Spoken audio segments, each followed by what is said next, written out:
come and see all the good folks that showed up tonight? Light them up!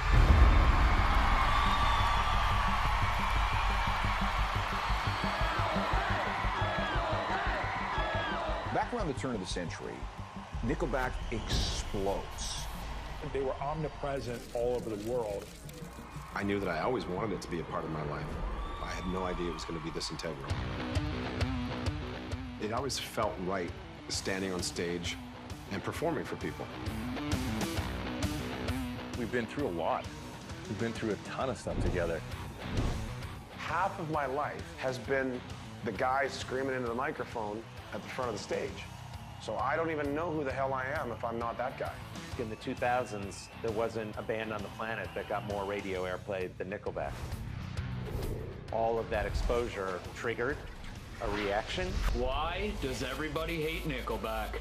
Nobody picks up a guitar to be in the most hated band in the world. Nickel bad, Nickel hack, Nickel bomb, Nickel creed. They were part of cancel culture before we had a name for it. It's like a meme. You know what a meme is? It's kind of just like a long-running meme. What's that, Nickelback? I don't think we have anything to prove, really, to anybody at all. How You Remind Me has been considered one of America's most played songs ever. At its peak, it would start playing every 3.2 minutes somewhere in the U.S. He's an amazing frontman, you know. He's a badass. The complaints about Nickelback aren't unusual. Their songs are formulaic. But I think sometimes people want to hear vacuous shit. Everybody's got an opinion about them, which I think is brilliant. That's how it's supposed to be, isn't it? It's supposed to upset people, ruffle a few feathers. If you're selling 50 million records, you're doing something right. And if everybody hates you, you're doing something right. It's time to accept what we already know. Nickelback is fucking amazing.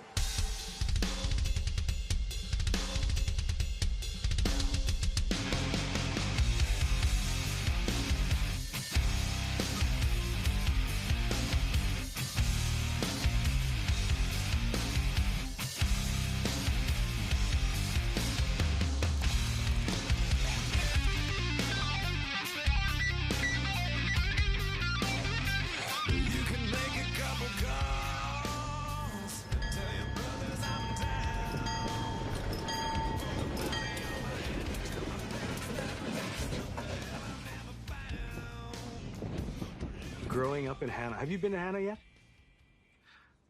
I wonder what it's like now. It's been a while since I was there.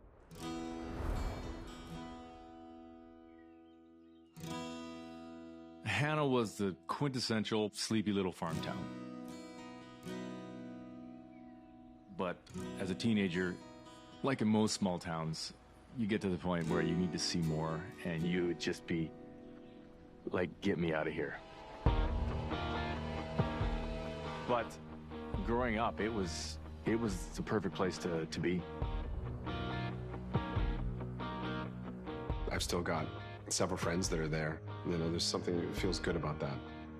It was also one of those places where, because there's not much going on, it's really easy to get in trouble.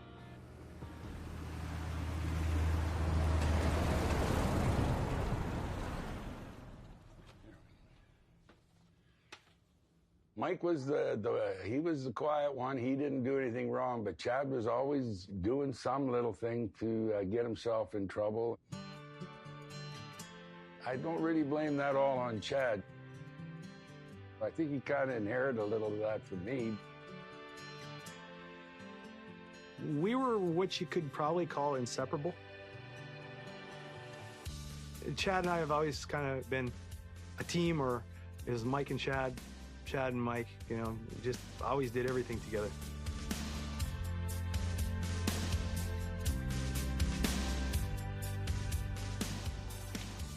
I don't know why it's been upside down. These are by year. At Mount House, 2006. It was the three of us most of the time.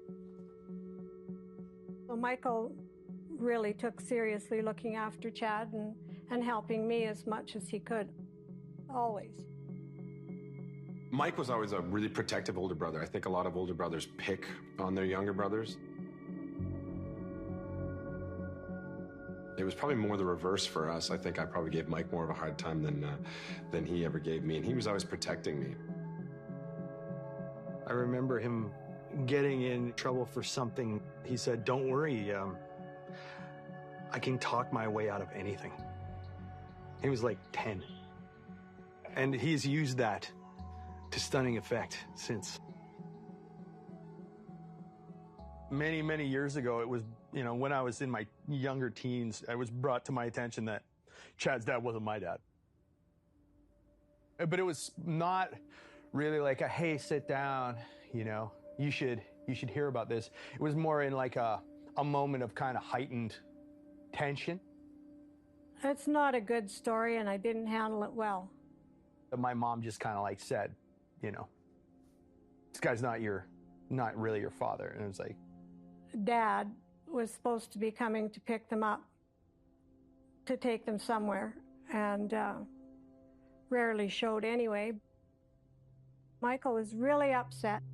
He was losing it, and I said the wrong thing as far as his father was concerned.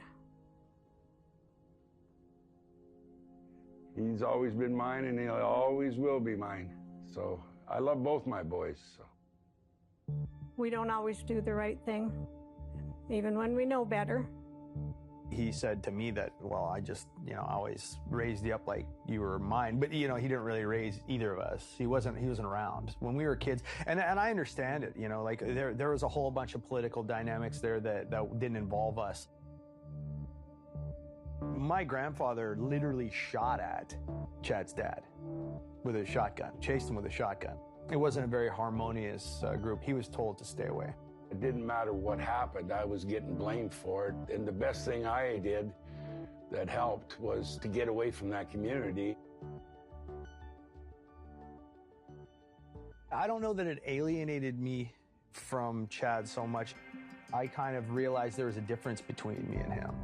Oh, Chad. Yeah, he was either on his way to it or from it. I was a bad kid. Lots of break and enters. You know, I talk about that in the song Photograph, like breaking into my school. The irony is, for a building I never wanted to be in, I don't know why I wanted to be in there at night. He ultimately got caught breaking into the school and got sent to juvenile detention. I think the cops really wanted to get me out of this town. That I can tell you. When he got released into my parents' custody, it gave us the opportunity to get really close and develop our musical ambitions. I'm glad he got into music, because if he didn't get into music, I don't know what would have happened. My concern is the next stop could have been jail. Right when I moved to Hannah is when I kind of opened my eyes for listening to rock music. It started as, honestly, just more of a challenge to myself to see, can I push myself to be in front of a bunch of people playing? It's really not my style, is to be front and center, playing in front of people. I don't like the attention so much. My dad sold cars in the day and played music at night. Music was everything. He was a big fan of metal, and so was my mother. Big metal fans growing up. I think it was Slayer all the way, mostly. So, but I had to push away from that. So Chad and Mike and I weren't like great friends when I first moved to Hannah. Our social circles were totally different. And experimenting with music in town and trying to find other players, that was the connection that we ended up making. Brian played the guitar. That's where the common ground was. We'd learned like 50 songs. I think we learned like just the bare minimum to get on the road and get going. And I was just the lead guitar player at the time.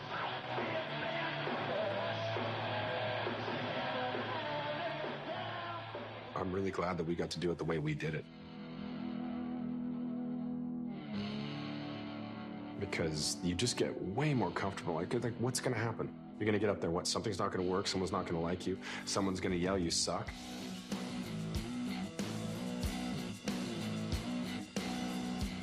You've heard it all. Like, you're not fazed by any of it.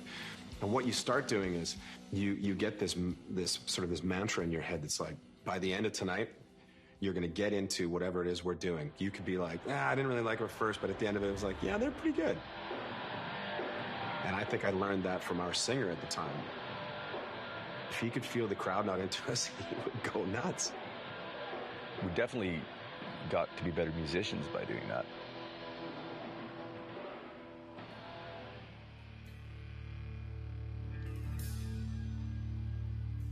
It was one summer, Chad said he had 5 or 6 songs he wanted to record in the studio. It was going to be Mike and Chad and Ryan and myself. It was the natural evolution from all the years we had played together. We drove to Vancouver and recorded the first EP, Hesher. In a day and a half. I think it took a day to mix it. But that was kind of the inception of the band.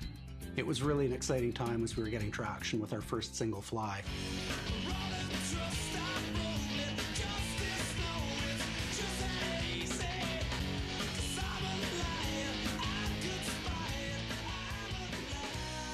We got a phone call from Mike saying, we can gig. We were gone, on the road.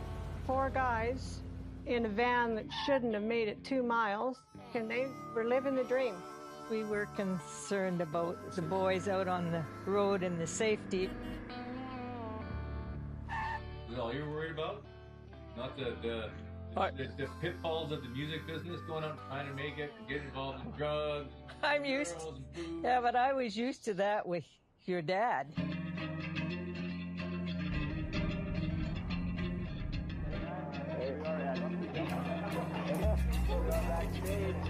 It was a slow crawl of an evolution of, can we write songs? Yes. Can we get gigs? Yes. Can we now get people to start showing up? Took a while. You guys went to Banff.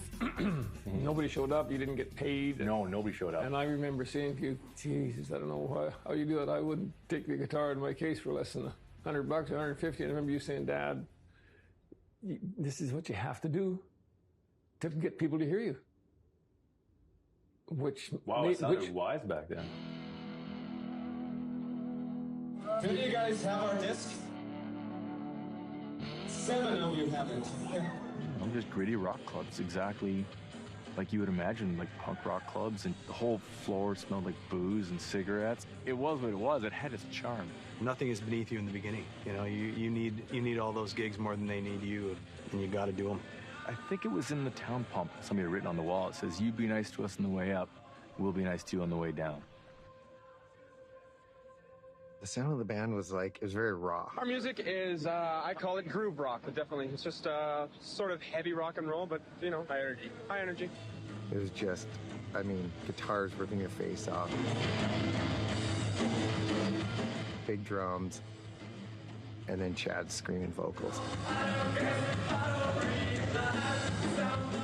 You could not ask for a better lead singer with that loud of a voice. Without a mic, it's just naturally loud.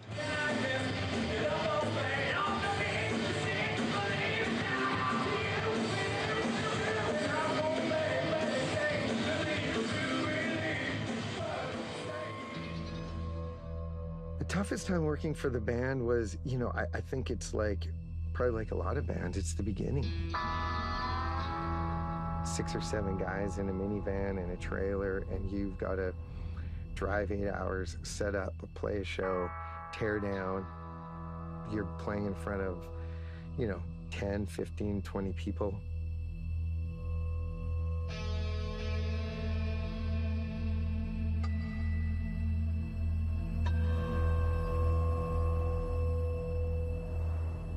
Canada is a massive country with very few people, and the climate is not exactly ideal for a good part of the year. So that usually weeds out a lot of the bands in itself. That just the geography alone and how difficult it is to start with. Thanks for coming out. We're Nickelback. When we did that first demo, Chad borrowed some money from his stepdad, and then my mom kicked in $5,000 to actually make the albums, to physically press the records. And that kind of got us going. Well, once you were in and owed money, the only way any of us were going to get any money back is if we just kept digging. At no point in time did anyone say, put down the shovel. Nickelback came to me because they had a management contract that they needed reviewed by a lawyer. And as I understand it, they went to a different lawyer first. And that lawyer was very expensive. You know, whereas I was the new kid on the block, so I was a lot cheaper. The division of labor sort of broke down like this. There was me, I was doing, obviously, business affairs stuff for them. Mike was in charge of distribution. If they toured out to Ontario, he'd pick up boxes of CDs and drive around going to record stores with a copy of the chart saying, hey, you know, we're number 18 this week. Here's some CDs, you think you could take them? Chad was working the phones. He was the radio man. I remember him, like, making these phone calls to people like, hey, this is, you know, Joe Flynn calling from Vancouver Indie Promo, wondering if you got a copy of that Nickelback record. Ryan was the booking agent because they didn't have a booking agent. Every place where we were getting played on the radio, we would book a tour. We got a grant to make our second album, Curb. That started to get some really good attention, which was awesome. But it became apparent that our next step was going to involve a heavy touring schedule, and that just wasn't for me, so I left the band. I ended up finding them my replacement. Mitch was with the band for a time. He toured with them. And ultimately, I think the touring schedule wasn't agreeing with him either. We love those guys, some of our best friends still to this day. But, you know, as you're running something like this, there comes a time when everybody will have to check themselves to see if this is where they want to be. And sometimes you just have to move on. After that was where we took the bigger risk, where we wanted to kind of go big, get a producer that had a name, a mixer that also could help us get kind of the sounds we're looking for. So we took a loan out for about $30,000. Ryan called a couple times, and there was a desperate need for some additional funding, so we went to the bank and arranged a line of credit. It was enough to make me a little bit nervous as to whether, in fact, I would get it back. Quite often these bands, they kind of just run into some personal difficulties, or one decides to go a different direction, and the whole thing sort of just collapses, and that would have been the worst nightmare. I had the odd phone call from Chad saying that, you know, we just put so much into it and nothing's happened, and thinking about shutting her down. When it came to borrowing that money, I owed my grandma $5,000. I owed my stepdad $4,000. Sure, there was probably a drug dealer I borrowed money from. I paid them back. They get their money first.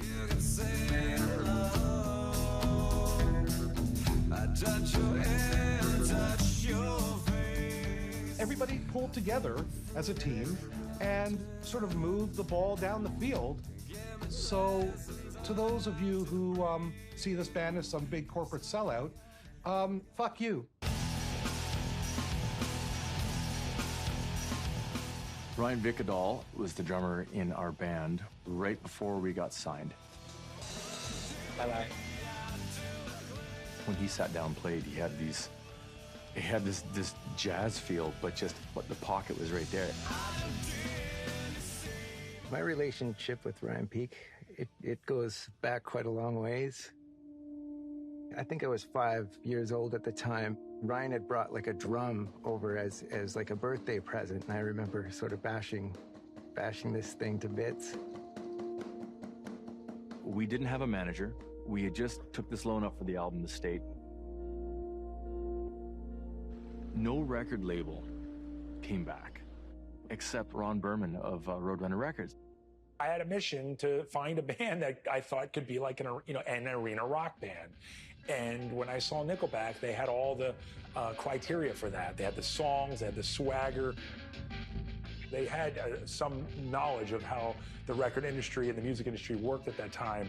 They knew what they wanted, and they were pretty, sort of laser focused in what they wanted and and how they thought they should get there. So they thought, well, hell, if these four idiots can sell 20,000 copies in Canada, well, then we're going to make money for sure. I came back to New York and went to my boss and said, we have to sign this band. We have to sign them. They're going to be huge. All of a sudden, we're on a plane going to New York to meet with Roadrunner, and still didn't have a manager. So it was kind of weird that, we're representing ourselves. acting like we know what the hell we're doing. We have no idea what we're doing. Just absolutely no idea. We're just bullshitting the whole way. Honestly, it wasn't such an easy task to convince the band to sign with us. We were a label that was really only known for metal.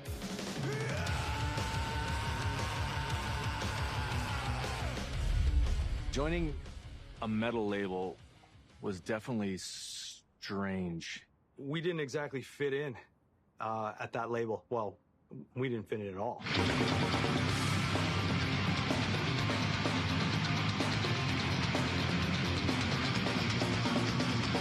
For us, it was great. I think a lot of the metal bands on that label kind of had a little bit of a coughing fit when they heard we were going to be joining their ranks.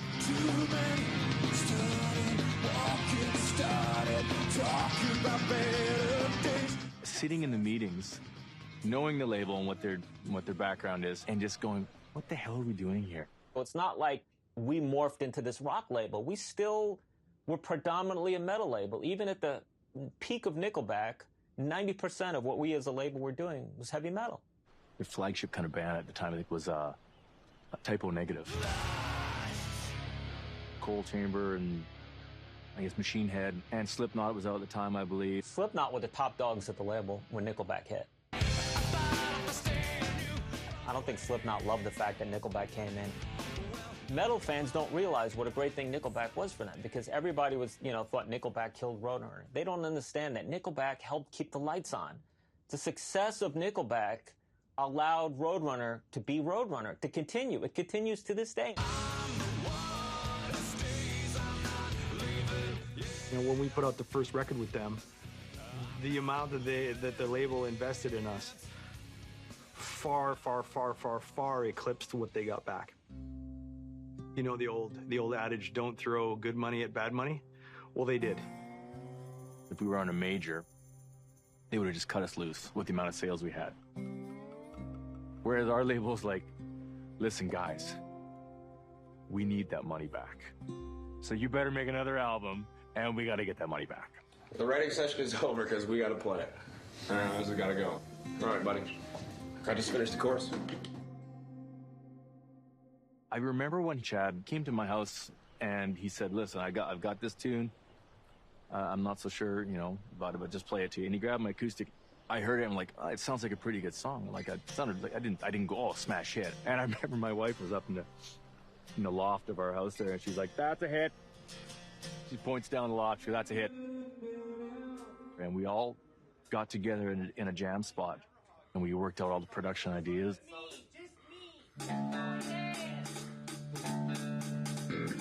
Rolling right now, too? Yeah. Twice the tape. We got lots of tape.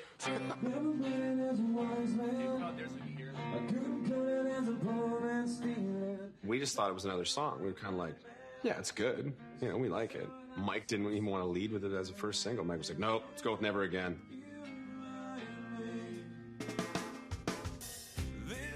Once the song went out and it went to radio stations, and all of a sudden people started playing it, then it was just everywhere.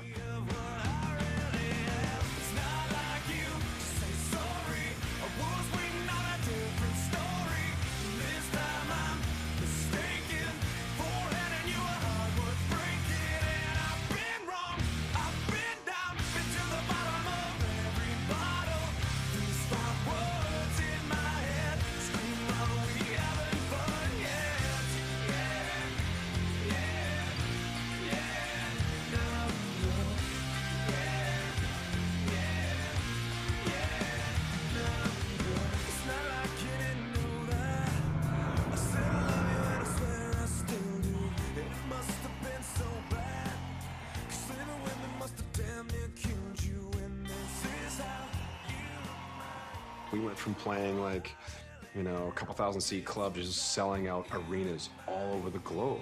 And you can't walk down the street without everyone just going, hey, that's the dude from Nickelback. When the album came out, first week, I believe we sold like 240,000 or 250,000 records the first week. And it was like, holy crap, this is big.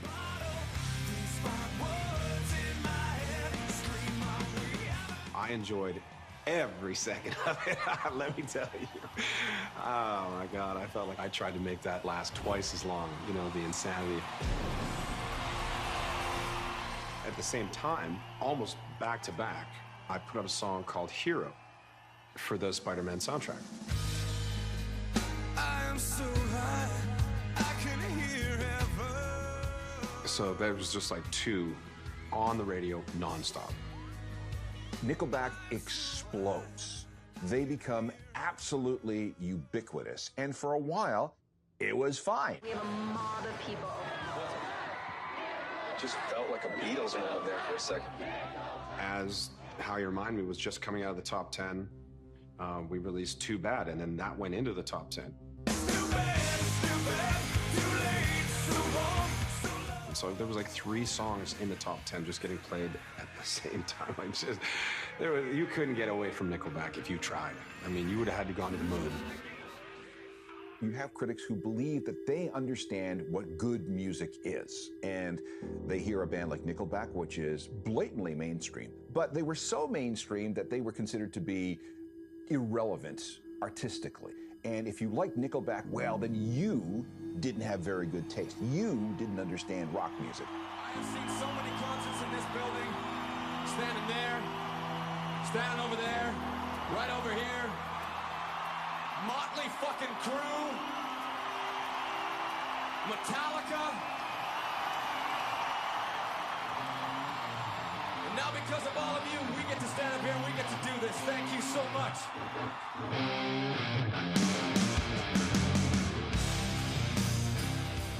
We all didn't know what was coming because we had never experienced this before. It was just this wave that we all kind of rode together and didn't know where it was going to end up. And then next thing you know, we're in Europe and we're in Australia and these different countries. So it's good to document this stuff. It's pretty incredible. Pick that thing up, go for a beer, come on.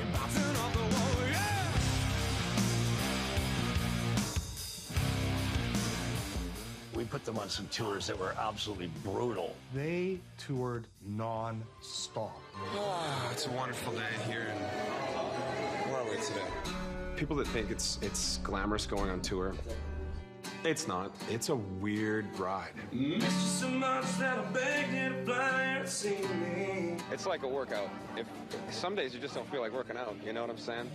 And but you have to do it. But you have to do it. And you're caught in the biggest round of Groundhog Day you can possibly imagine. It was the worst part of touring, is leaving. You're leaving somebody behind to go and do what you want to do, and it really is the worst when you're wanting both parts of your life. You know, I was with him when he got his first guitar. I was with him when they, you know, we were trying to distribute records to random record stores. So by the time they, you know, made it, I was like, God, good on you. You've done this. Like, get on that tour bus and go tour the world.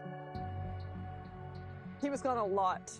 Like, he was gone months and months, and it seemed like those months turned into years. I wrote many letters, though. And then when you have families, you know, it's just exponentially worse. When your kid's running at you because you have to leave and you're like, and they don't understand, it's horrible. And we would tour almost 2 years solid every time. Back in the day, I was the one who was the workaholic that was always in the studio. Writing songs for himself, or writing songs for other people, or writing songs for Nickelback. I think he's getting better at it now, relaxing and kind of shutting it off. But at that time, he wouldn't, kind of wouldn't know what to do with himself. Usually we head downtown. We'll go and just see what kind of trouble we can get into. You know, he'd go out and you know, party his brains out for 10 days, get all like toxic, and then recover for a few days, and then be like, okay, now I can go back to work. And we would be just like, we just got reintroduced to our families. We're gonna take a little more time and see them. By the time we'd finish touring, we would have kind of a repertoire of songs that we would get ready to record. So I don't know if it was important to do it. I think for the label it was important. They said, listen, this one's the most important album you're gonna make. And they'll tell you that every album. I'm just like, you're fucking kidding me. We didn't actually think we had completely broken the band. As we know, many times bands have a gigantic success or an artist has a gigantic success, and then you're like, oh, I never heard from them again. We put enough pressure on ourselves to make every album the best it can be. So to us, every album's important, regardless, anyways, no matter what kind of success you see before that, I think. We were sort of getting to that burnout moment. Like we toured Silver Side Up for 18 months, so as soon as we hit the 16th, 17th month, we were just feeling like, it's time for us to go away for a little while. On their next record, they probably sold half as many. Which was considered a failure. They could have easily faded into obscurity. That was a real glass of cold water in the face, so to speak. We started to see the venues started to downsize and whatnot, and that was kind of a tough pill to swallow. You are in the eye of the hurricane, and you are working as hard as you can, and you don't really absorb everything that's really going on around you, I don't think. When The Long Road came out, we were traveling so much. Me personally, I think I was getting a bit burnt out. A lot of that is taking good care of yourself and getting proper sleep and all that stuff, but we were traveling so much. I just think my head was just not in the right spot at that moment in time. So, and then that slowly started to affect things, and then it just all kind of came to a head where it was best for us to sort of split ways.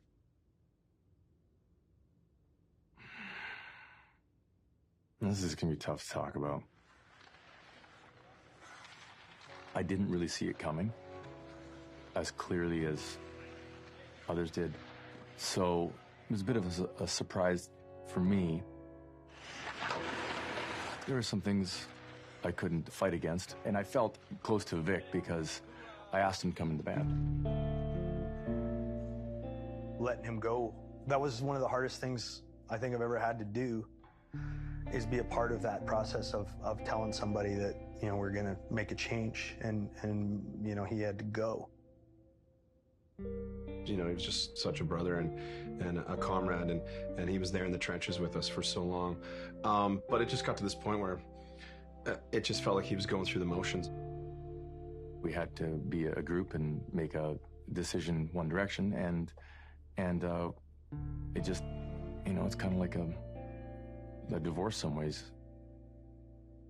I don't think we spoke for quite a few years after that. So, and then finally it was Ryan that took the initiative, and he came and saw me. And yeah, it was always bothering me that we couldn't talk about it. I like to talk about these kind of things. I like to air everything, and I wanted to reach out to Vic. So I had my son, and I went to his house. And I finally went up to the door, and I knocked, and then he answered and said, "Hey, just in the neighborhood," and was wondering if you had some time to chat. And he goes, "No." And I go, "Oh, I totally get it. It's okay. I totally understand." He goes, "No, I've got somebody working in the basement." And it's like, not right now, but maybe in like a half an hour. Is that cool? And I'm like, "Oh yeah, half an hour's fine. That's all good. Okay. We'll go get a coffee and we'll be right back." So, which was literally, it was left hanging there for a second. I was like, wow, it's way off on this. And so I came back to the house. I kind of discussed from the band side of how things went down. And he discussed exactly from his side, his perspective. And I really wanted to hear that. That was, for me, kind of a piece that was missing. And I'm just glad at the end of that conversation that we both kind of had some closure on it, because these things, when they happen, don't always end this way.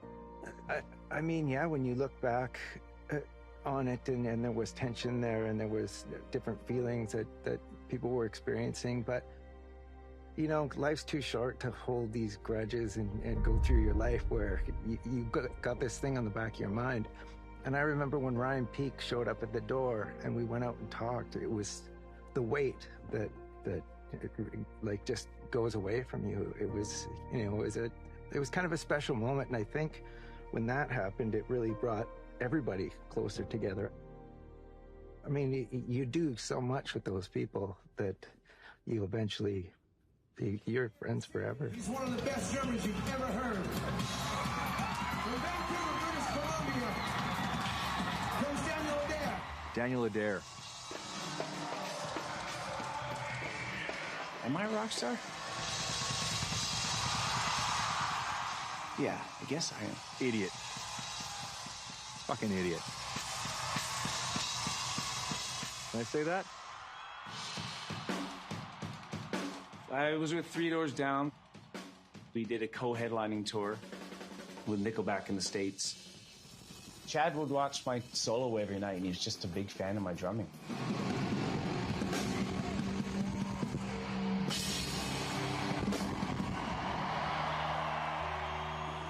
I had to make the decision to leave Three Doors Down, and Three Doors had a #1 single. Nickelback had just come off the Long Road tour. There was all these people in my ear saying, you know, Nickelback's done. You got a good thing going on here. What if I join this band? This album falls flat. And that's it. Now I'm trying to, get a gig somewhere else. He was just such a good drummer. A great guy. Funny as hell. And I wanted him in my band. Daniel came in for All the Right Reasons. What a great album to join on. Our first band will set this place on fire. They're Alberta's multi-platinum monsters of rock. Their album, All the Right Reasons, went straight to #1. And the award goes to Nickelback, All the Right Reasons.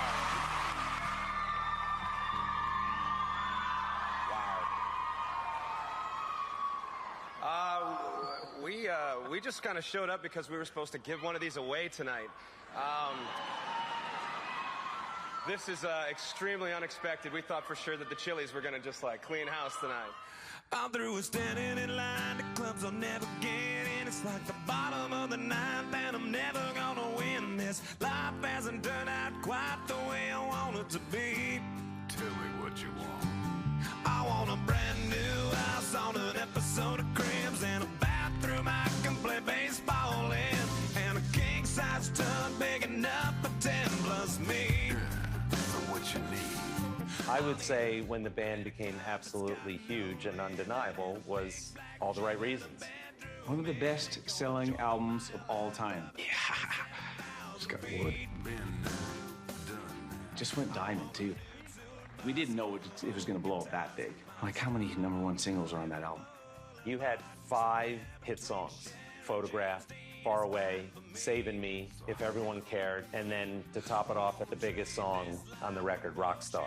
Might even cut my hair and change my name, 'cause we all just wanna be big rock stars and live in hilltop houses driving 15 cars. The girls come easy. Being on tour with Nickelback's really fun.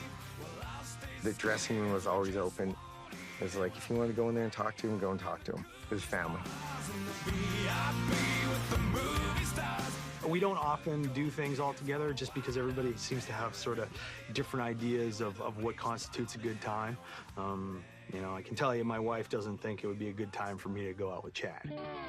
So as a result, I don't, because I'm a big fan of staying married.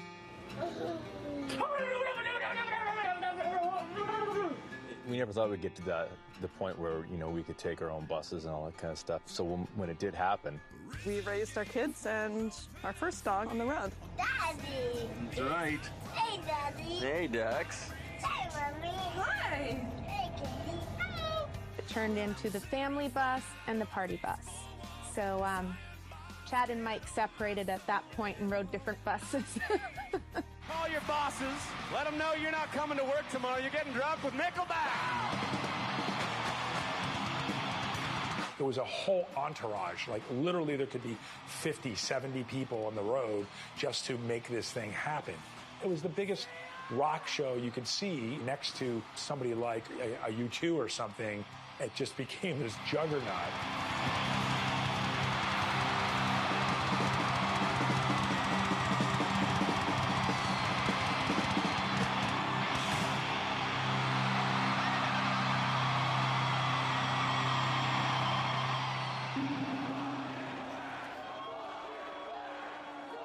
things begin to go south. The level of hate directed towards them began to exceed what seemed to be reasonable. There was a definite backlash from mostly cynical scribes who had Nickelback down as phonies, as not as real as the bands that they perceived to be more real. I was kind of in that camp, and I thought that they were making very corporate, sanitized music designed to get maximum radio play and to offend as little people as possible. You know, they're being referred to sarcastically as Nirvana light. The Nirvanas and the Pearl Jams and the Soundgardens of the world. I guess, you know, all of those Seattle bands kind of had inspired bands to really put the guitars front and center. And we start to get complaints from the audience about playing Nickelback. We couldn't really quite figure this out. Bad music makes people violent. Like Nickelback makes me want to kill Nickelback. At the same time, social media is starting to rise up. Facebook, MySpace, we would see Twitter in a couple of years. And this led to an extreme explosion in the creation of memes. It's bouncing around the web like a beach ball at a Nickelback concert. There were millions of them. They became the most hated band in music. It's like if the Beatles were produced by Nickelback. It's music, but it sucks. I don't understand the hate for Nickelback. It just doesn't make sense to me. The bigger you get, the harder they want you to fall. Here's some of the things that are more popular than Congress. Hemorrhoids, Nickelback, traffic jams, cockroaches, root canals, colonoscopies, herpes, even herpes. They couldn't beat herpes in the polls. But I have a great admiration for Chad Kroeger. He's a very self-aware man. I asked him directly about this. He said that he wouldn't be human if he didn't feel disappointed and frustrated and hurt by that. But at the same time, the sting was definitely taken out by the fact that he was so successful. In the 2000s, there wasn't a band on the planet that got more radio airplay than Nickelback. Nickelback was played more than the Beatles, more than the Rolling Stones. Nobody picks up a guitar to be in the most hated band in the world, to be the most hated solo artist, to be the most hated songwriters in the world. It used to be really bad, you know, with the way it would make me feel. We'd try and laugh it off. You can laugh off about 90% of it, and some of it, it hurts. It doesn't feel great. We went through a period of time where everybody loved us, but then there's going to be a period of time where everybody doesn't love you. But it still sucks, though. Of course it sucks. It's still, But that's okay. And it really sucked in the beginning because it was. Hey, I make great spaghetti. Not everybody likes my spaghetti. Yeah. I think my spaghetti's good. You know, when it comes down to all the crap that we get, and we do get more than any band out there, I don't know if anyone would contest that. Something happened. I can't remember what triggered it. But Chad just blew up in the dressing room, and Mike's just like, suck it up, you know? I don't care what anyone thinks about me. And what Chad said, I actually went, fuck, I never thought about that. And he's like, you know, you don't know what it's like to be the singer for Nickelback. Everywhere I go, I'll go downtown Vancouver, and people hang out of cars and go, fuck you, your band sucks, fuck Nickelback. And I was like, He's like, I can't not be me. You guys can go and be dads, but he's Chad. I think that hurt him. I wish he didn't have such thin skin, and I wish he wasn't so easily hurt by those people. I don't think Mike shrugs it off as much as he appears to. I mean, this is their life work, and to achieve the highs they achieved, and then to be torn apart and ridiculed, I think affects all of us. Kids weren't very nice about it. They were pretty mean because everyone hated the band, so everyone hated us. Well, if it was at a concert, these are what you would put in. My defense mechanism has been forget about most of it. Crush them and put them on your... Thank you, bye. If people want to have an opinion about me and my band, I'll wear it. But when my kid comes home, I have to ask him if he's had a tough day. I said, did they bug you about the band? And he's like, yeah, they'll throw that out there. And he'll stick up for us as any kid would. And I always say, you don't have to stick up for us. You don't. Don't. I don't want you getting in this. I feel like I'm dragging him through the mud that people are making for us. And that's tough. That's the part I think is really unfair. I don't think people understand that. The pressure's definitely different when it comes to being the face of the band. Getting married to another celebrity doesn't double it. It like quadruples that whole thing. You just take it in stride. You just kind of go with it. But then you also realize to yourself, life only has to be as difficult as you make it. The music business is funny because everything's so public, both the successes and the failures. So when something goes horribly wrong, you feel horrible because you feel like the entire world is laughing at you. But when something goes great, you feel like you're literally on top of the world. Part of their success is the fact that there are some people who don't like what they do, and that's okay, because they obviously have a huge number of people who love the music they make.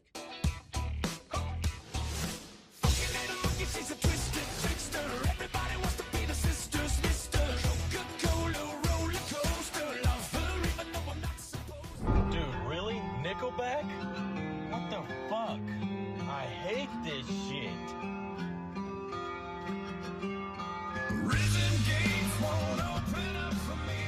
Hey, this is beautiful, bro. Like, so peaceful.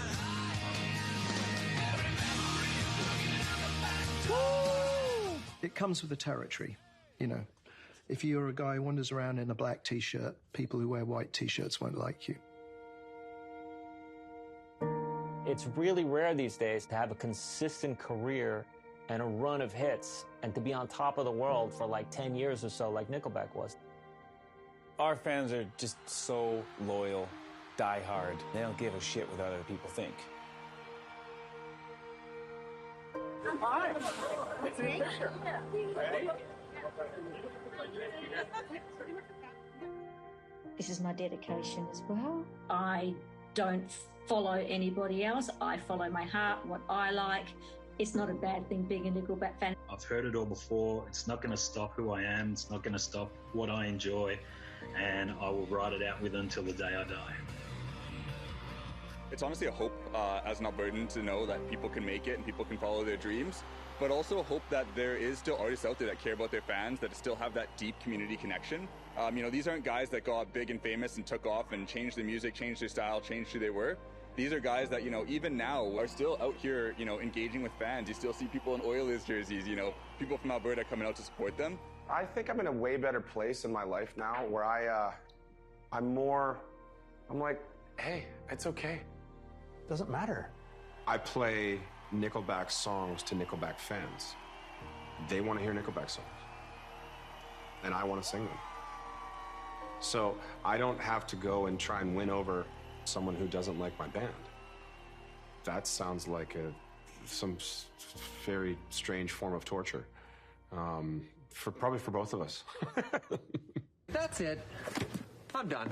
I've had it with all this Nickelback hating, all right? You think that makes you cool with the cool kids in school, Fred? No, it just makes me right. It doesn't. They're overproduced, formulaic, ear garbage. Oh, really? You know who might disagree with that? Facts.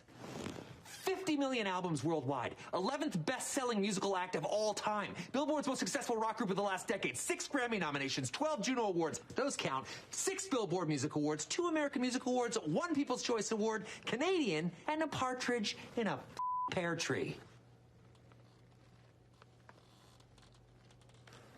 This is how you remind me.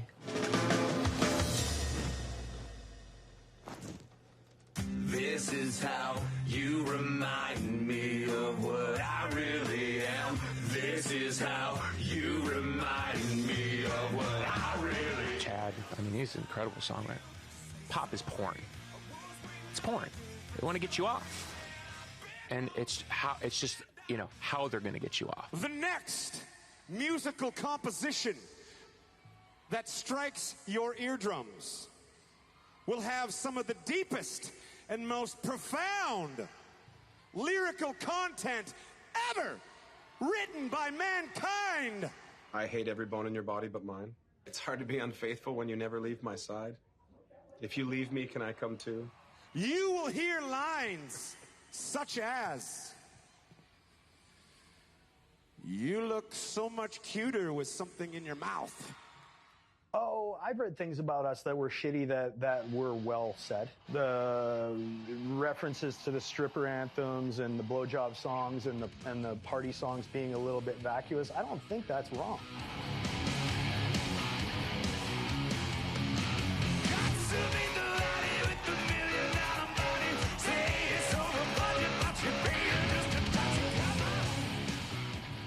I'm not the first person to say something a little risque in a song.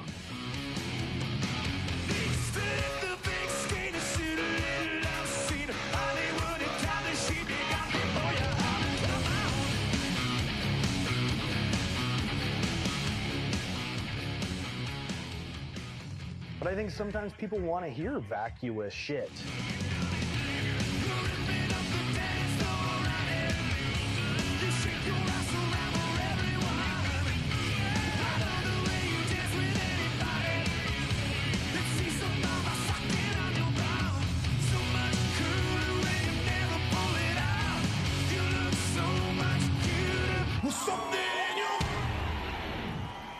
But does Nickelback actually suck?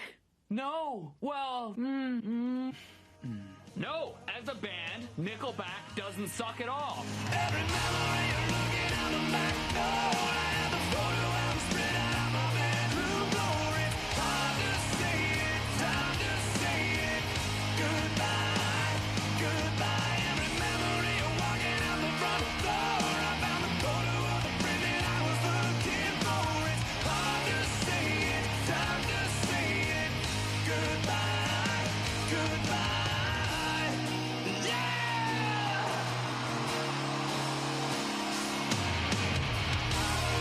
I miss the town, I miss the faces you can't erase, you can't replace it. I miss it now, I can't believe it. So hard to stay, so hard to leave it. If I could relive those days, I know the one thing that would never change. Come on! Every memory you're looking out the back door. I have the photo album spread out on my bedroom floor. It's hard to say it, time to say it. Goodbye, goodbye. Look at this photograph. Every time I do it makes me laugh. Every time I do it makes me.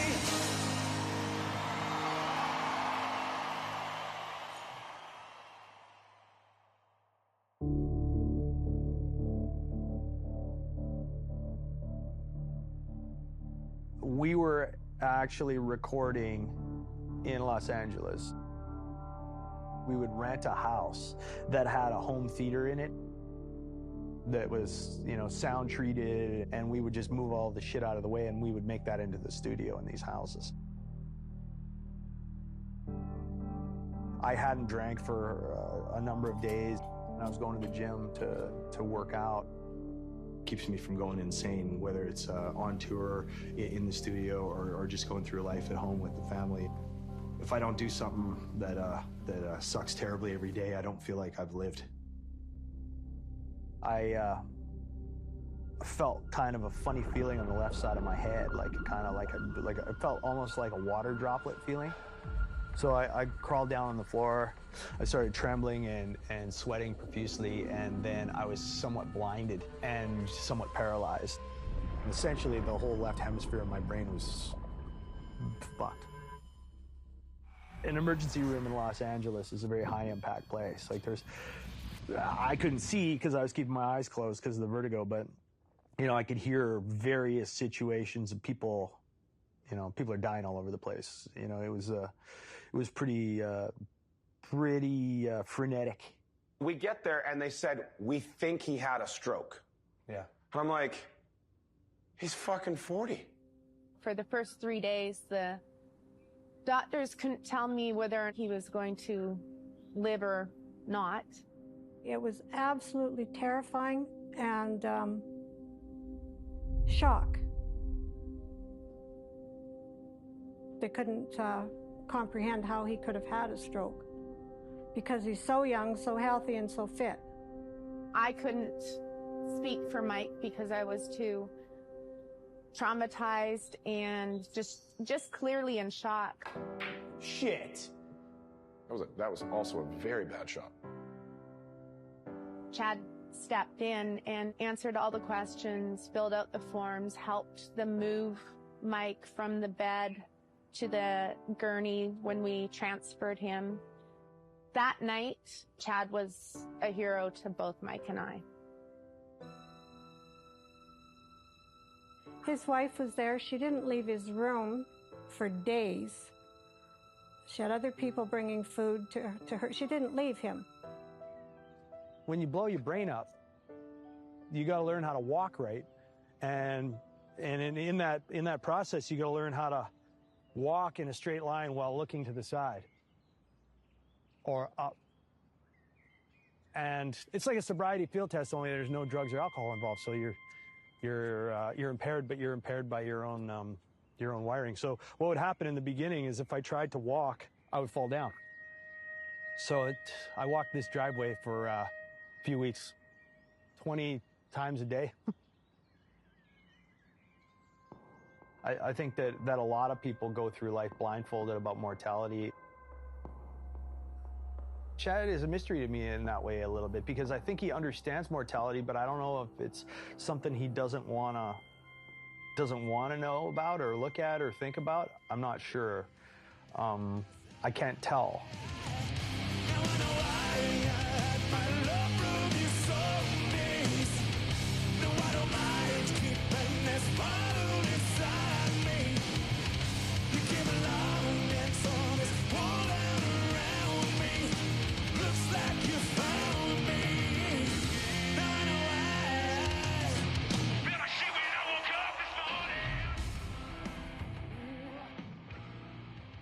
I got really sick. We had 10 days off before the next amphitheater leg started in the U.S. And we flew over to the West Coast and I warmed up. And as I started singing, my voice sounded really weird and I wasn't hitting the notes and it was just bad. Some days you're like, oh, my throat hurts, I'm having trouble. You're like, come on, man. Just power through it. You know, you can do it. But this time I heard his voice and went, oh, that's broken. It was kind of like a whispering kind of sound. There's no notes. He couldn't make notes. He's like, I can't make notes. I can't sing at all. And I was just panicking. And then we went right into shutdown mode immediately. First, we canceled that show, which sucked because there was 20,000 people outside trying to get in. And when we canceled, like it was not only the day of, it was like 3 hours before doors. I was really freaked out. And we canceled an entire leg of a tour. And then the rest of the world tour. If he loses his voice, the band stops. The question really that and I didn't ever ask you just because I was kind of nervous to ask, was when you were recovering and you weren't able to talk and you weren't supposed to talk, did it ever go through your mind that you might come back and not be able to sing again? Did that ever happen? Like, did you ever think that? I think it was a month. He wasn't allowed to utter a word, say anything. And I think during that period of time, I think that would be in your mind. It would be in your mind, right? Is this ever going to come back? I was scared. Fucking shitting myself. And I try not to let them know what's going on. I'd never let on to you guys because I'm the one leading us into battle every night. And I can never show fear. I have to maintain that fucking bullshit in my head because I don't want you guys to be scared.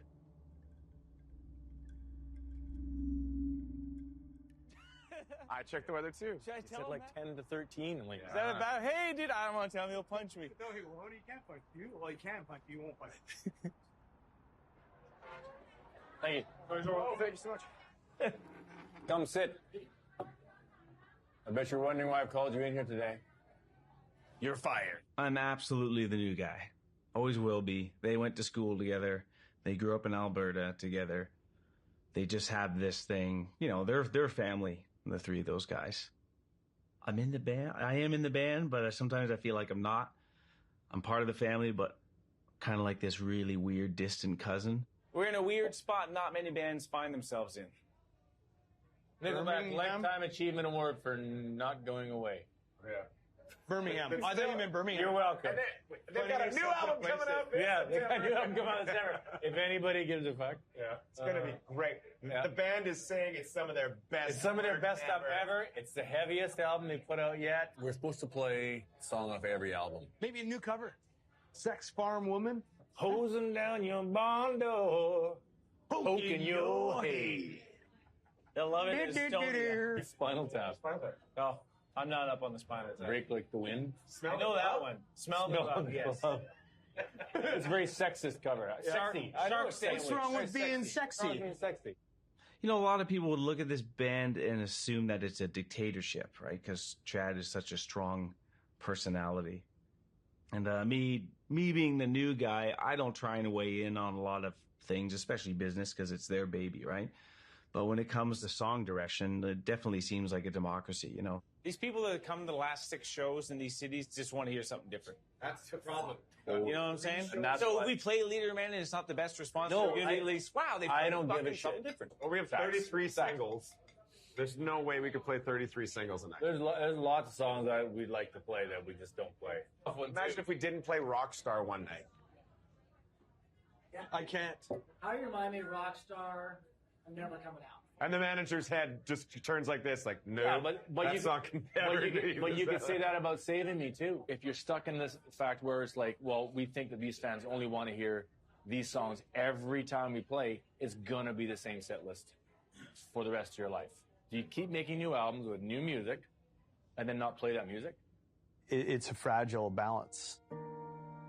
It's like a family dynamic that can be kind of fucked up sometimes. And, you know, I just wish this is over with. I don't want to deal with this anymore. But let's say you do quit. You know, when it comes time to talk and you know, have conversations with my friends, they inevitably are, you know, run out of things to talk about except for, hey, when are you going on tour next? You know, you just do, because that's what your common ground is for a lot of people, you know, is doing this. I think Nickelback is his entire identity and his entire life, you know, not just his baby. You know, it doesn't just replace kids for him. I think without Nickelback, I think Chad's entire identity as a person, as a human, it goes away. I don't have an identity without this band. So the same way that I get labeled as the face of this band, without it, I feel like I'm like, so who am I? We've been doing this for 22 years. Half of my life has been the guy screaming into the microphone at the front of the stage. So I don't even know who the hell I am if I'm not that guy. I'm like I'm the guy at the party who's got the most jokes. I've always felt a sense of loneliness about Chad. Even when there are people around, I don't know, I can't describe it for you. Just the feeling that he always needs a little bit more.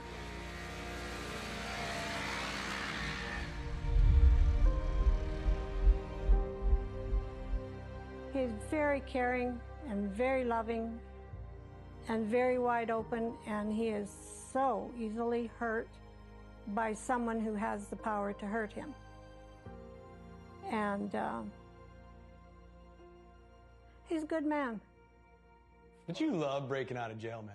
You love breaking out of jail. Well, But I'm pretty good at it. Getting in trouble and then getting out of trouble is kind of what your game is. Getting out of trouble. You love that shit. Getting out of trouble? Yeah. Is my favorite. That's my favorite thing to do. I know. I'm good at it, though.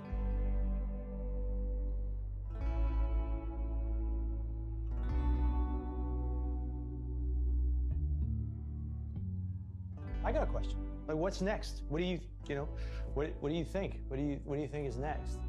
Well, do we just continue? Does it just continue on and just make another record and do another tour and make another record? Are we just gonna, or what? Like everything's gonna be greatest hits from here on out? It's like I don't know. This is the question. You know, like what's next? What do you do? You know the. Well, I set up the studio. It's ready to go. The album paradigm.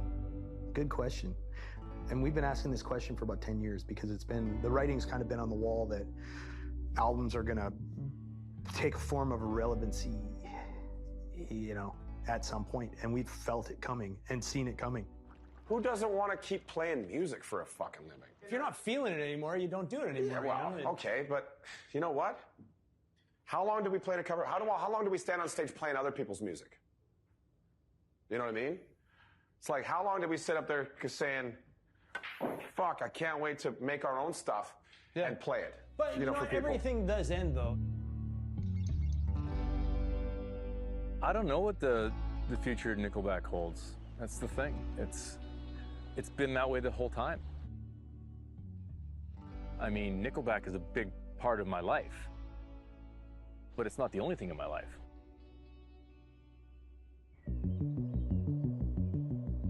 We had a North American tour scheduled for 2020 spring, and then that's when it all fell apart. Some breaking news on coronavirus. Canadian Prime Minister Justin Trudeau just announced Canada will be closing all borders to non-citizens and non-residents. There will be some exceptions to this ban, but a drastic move taken by our neighbors to the north. Well, you know, it was a weird time for a while because the band shut down. Well, the band shut down and the whole world shut down. And for a while, like, none of us really knew if or when we'd return.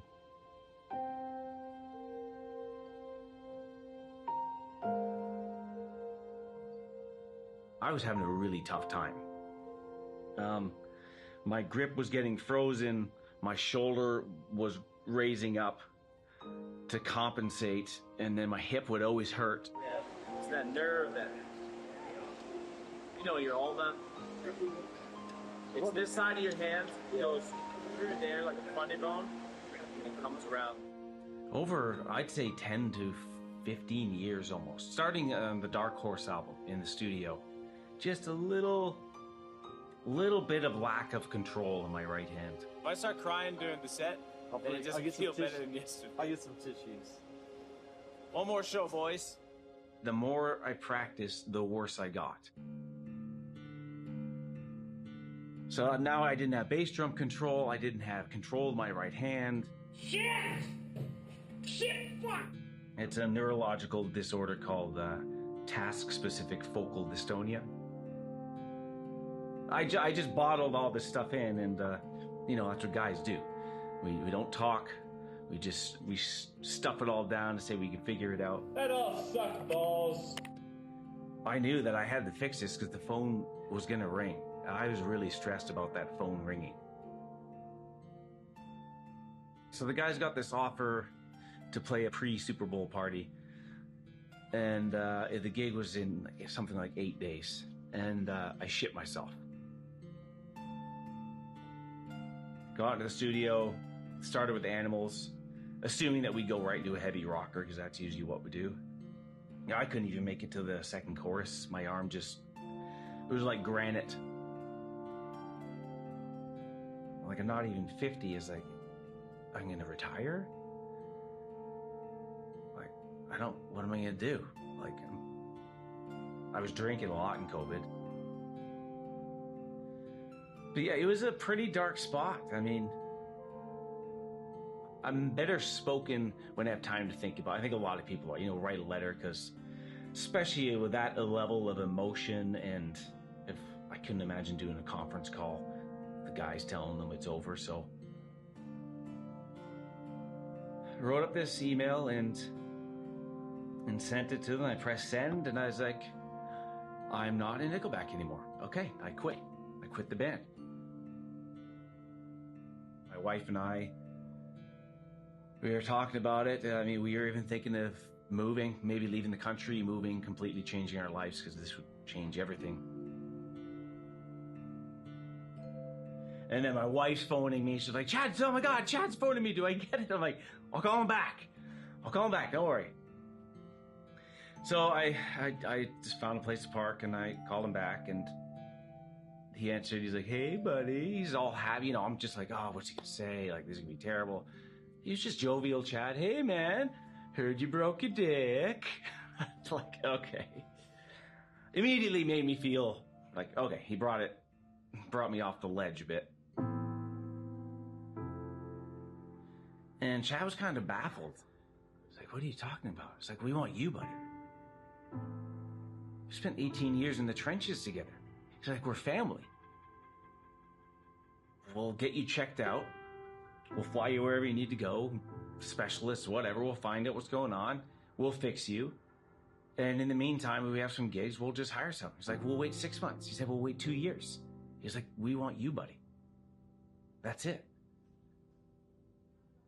I was shocked to hear that.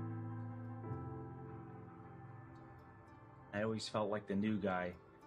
And I now know that they don't see me like that. Which, like, you know, I was almost in tears when I was talking to Chad at the car. Because, like, the cloak of mystery was taken off of this thing. It's like, oh, they see me as family. Like, we're a band. And that just, the level of pressure is gone. You know, I'm like, oh, I don't have to be afraid. I don't have to be stressed out. I'm going to do the best I can, and the guys are happy with it, and they want me here. If I make a couple of mistakes, they don't care. I think if I had lost my arm and had to relearn like Rick Allen did, they'd be like, okay, cool. You can still sing the harmonies, right? Okay, cool. So basically, it was a fuck off. You're not allowed to quit.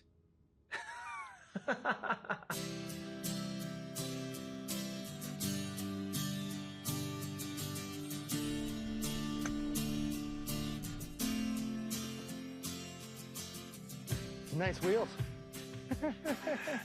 Oh, yeah.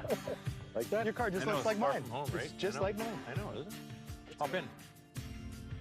Chad was sort of feeling, I think, not really inspired to create for a while there. You know, when you're making your best work, I think you're going kind of nuts. Good creativity happens on the cusp of chaos. Of chaos. It's his function. Yeah. It's his purpose. We recorded a lot of albums out of his house. He lives there, so he just gets up and walks over, and he's doing a lot of the work, a lot of heavy lifting. So it was good that he's there all the time if he wants to do it.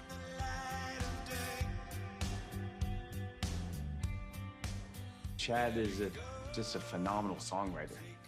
Even if Nickelback didn't use any of these songs, he could have sold them all to other people because they're good songs, you know?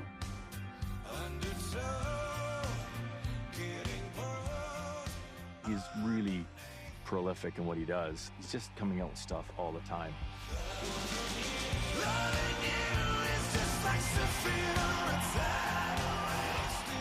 Nickelback have finally, after 5 years, have a new album out. It is so cool. It's their 10th album as well. And it is killer. We're going to play the new track right now. This is San Quentin, Rock Hard with Phil and Tish, 89.7 PBA FM.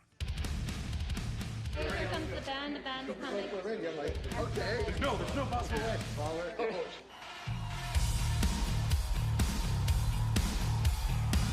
Let's get this circus on down the road.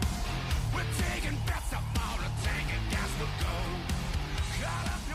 Well, since we all did have a very long hiatus, it just felt like we definitely needed to give the fans some new music. And I think that was an itch we needed to scratch too. Like, we definitely wanted to get in the studio and start cranking up the amplifiers and smacking drums and screaming into microphones and, you know, doing what we do. Being off for 3 years essentially and seeing all those fans, yes, rabid, excited fans, and I've been a dad for 3 years, just kind of trapped in my house, so re-entry is a little hard, but it's awesome to see that excitement. To see a new generation of people find and discover Nickelback on TikTok and Instagram and YouTube and all the social platforms, and they're loving their music because their music stands the test of time. They're a Canadian band. I'm a Canadian, wannabe Canadian rock star, so they're a big inspiration.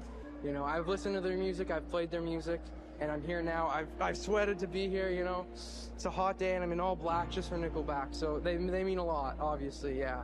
Again, thank you guys so much for coming out on one of the hottest days in Vancouver. We don't get these very often. Thank God it wasn't piss and rain like it normally is, because we got to shoot a music video on SFU on a beautiful day in the summer. And it's been fun to see this, like, not only just fans, but this younger generation of artists come up and being like, I love this band. I grew up on this band. My favourite song from a Canadian artist ever is, of course, Rockstar by Nickelback. Look at Chad Kroeger, everybody! I also thought I was pretty fucking funny on stage. I could take comedic lessons from you any day. I'm like, Thank you, Chad.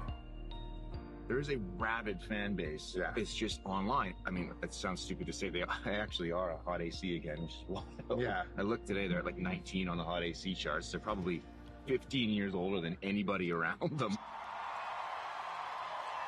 Tonight, it's time to accept what we already know. Nickelback is fucking amazing and totally deserve their position here in the Canadian Music Hall of Fame. Congratulations to Nickelback on their Canadian Music Hall of Fame induction, presented by TV.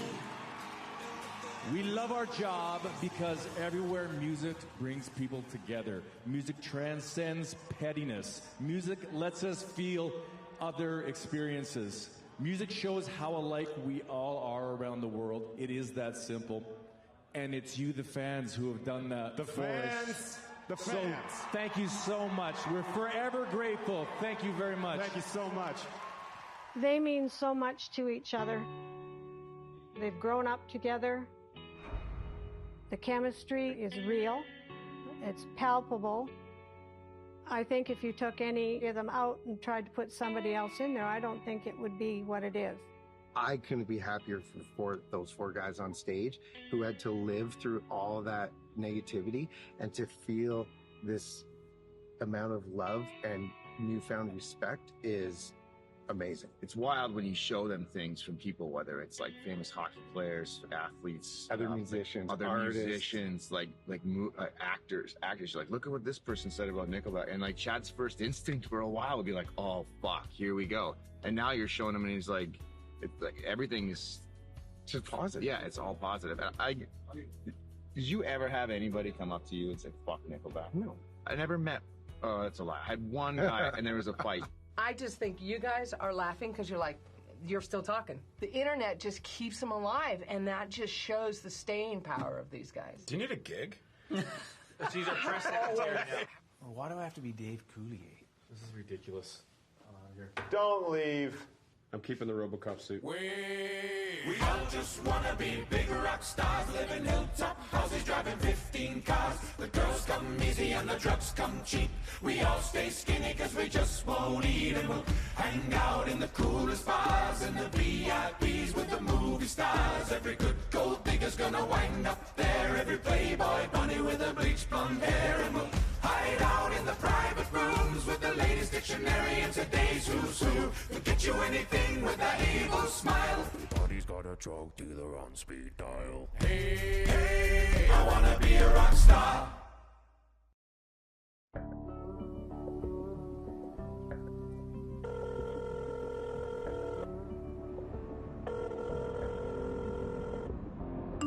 Hey lads, Sean here. Listen, I was just looking at your tour schedule, and I see you have a couple days off here.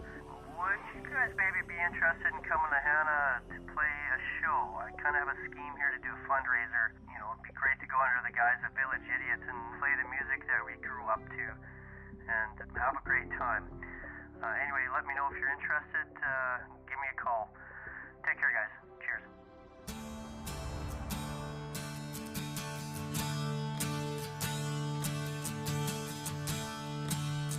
Look at this photograph. Every time I do, it makes me laugh. How did our eyes get so red?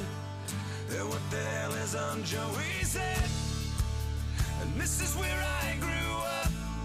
I think the present owner fixed it up. I never knew he ever went. That's crazy. Look at that. Oh, the old album covers. That is painted even. I can't believe there's no spray paint on it. Yeah, I know, right? Wow. That's very cool. Well, that's the garage that everybody got to jam in. Is this garage right here? I think I left some of my hearing in there. Should we go by our old oh, fuck yes. our old little shit shack? Yep. See what's left of it?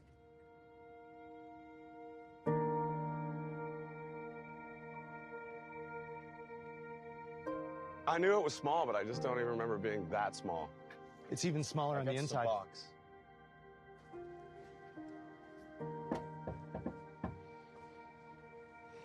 Kick the fucking door down. It's not like I've never broke into the damn place before. This is crazy. I mean, I can still push that stupid thing open. So there used to be a shed over here. Right there, yeah. That's the bathroom window. That's the bathroom window. That's my room. That's and Mike's old room. I wouldn't even go so far as to say it was Spartan. This is like an emotional marathon / triathlon. It's a trip, man. It is a trip. Everybody's here. Everybody's here. Really? And a camera crew. There's a full camera crew. Camera crew, here. I seriously. said. No shit. Yeah, we're shooting a video. What? This is Christy David. She grew up about... One door down. Yeah, there was... A house between our... Yeah, it was about makes you 2 doors down. Yeah, you can do the nice thing with Angus, or else when Malcolm gets tough, he just... Nobody knew more AC/DC songs than him. We would jam... We always knew you were going to be a rock star, but... we all knew that. Well, I wish somebody would have told me. This is all Nickelback shit. I bought like a shrine. Daryl's there. Look at this. Not as young as I used to be. Look at this. The younger me was just so full of piss and vinegar and headstrong, and thought I knew everything about the world and just everything about everything. I was going to do this, and nothing was going to stand in my way. So either you're in or you're in the way. And that's how I just looked at everyone and everything in my life. There was just no safety net. You grow up. You're just not in such a hurry to prove yourself all the time. I think it's a bit jarring when you come back to your hometown expecting certain things to be the same or similar, and obviously it's not the case. But it's like the song we wrote about Hannah. It's hard to say it, time to say it, goodbye. You can never really go home. I think we really felt it when we came back. That being said, the warmth of the people you remember growing up with, that's still there. And even though the town has obviously changed, I think the next generation will have just as much reverence for their hometown as we all do. I mean, I think it always feels like home. I mean, that's where most of your formative memories are from. Watch nuts.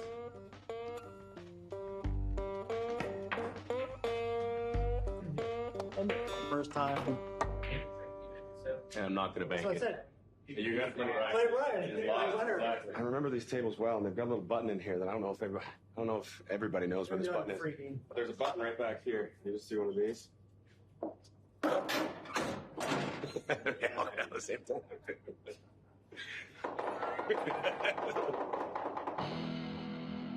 Obviously, this is what you came for, to watch the Village Idiot. It's been a long time since we've all been together in the same room. I don't know how long it's been, but it's at least since like 1991. We're gonna get up there and play some old cover songs that we haven't played in, geez, could it be 20 years? No. Yes. Okay, this is Nickelback, Sophie Crack. This ain't Nickelback. We got Village Idiot.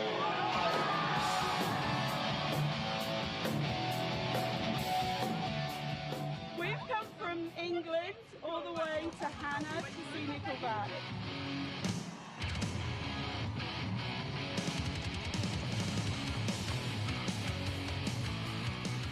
I have hazy memories of playing here. To be honest with you, this will be my first time playing here sober, I believe.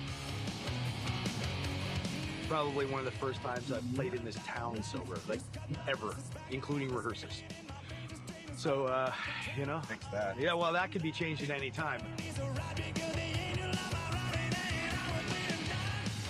It's fun scanning the crowd and like picking people out of like that I haven't seen in years and years and years. People went to high school with.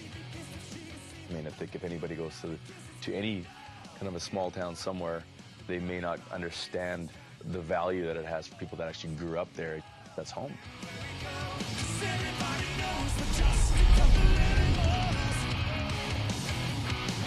Come on, baby, get in. Just get in, just get in. Check out the trouble we're in. You're beside me on the seat, got your hand between my knees, and you told I've asked me cool about just how hard you wanna squeeze. Tied just to you when you're breathing in my ear, but I got both hands on the wheel while you got both hands on my keys. By now, no doubt, we were ready to sign. Guess nobody ever tried it like a thing that's around. 'Cause this was sin, like blinking on a switch, and you're so good I am throwing in the ditch and screaming, no, never gonna quit. Nothing wrong with this, acting like we're animals. When I see the people who keep showing up to see us play, that's why we keep doing it. So I'll keep writing music, and I know that the band wants to keep playing, so why would we stop?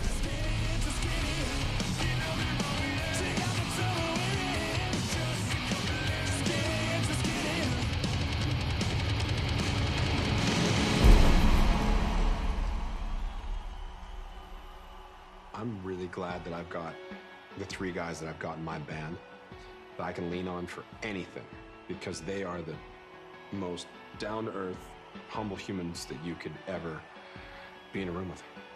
We've all achieved a higher level of acceptance of one another, of who we all are. The futility of trying to change who another person is, and you just stop doing it. You know, maybe just enjoy who people are and accept and love the things that you do like. It's really good for us all to realize that now is the good old days.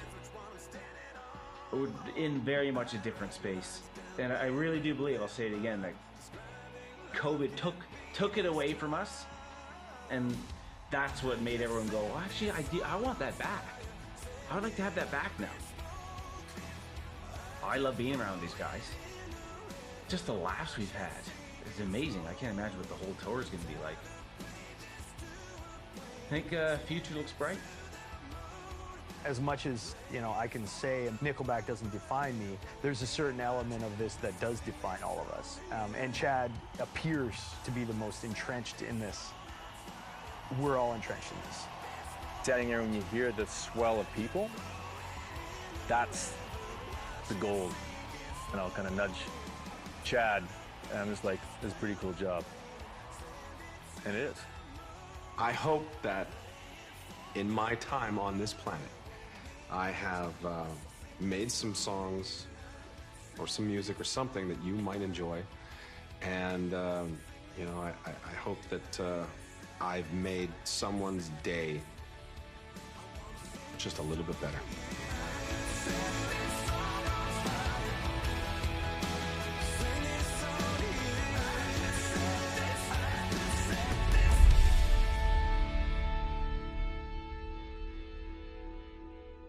How the hell do we wind up like this?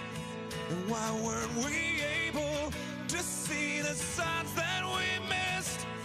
And try to turn the tables. I wish you'd unclench your fists and unpack your suitcase. Lately there's been too much of this, but don't think it's too late. Nothing's wrong, just as long as you know that someday I will. Someday, somehow, gonna make it alright, but not right now. I know you're wondering where. Knows that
turn the tables. Now the story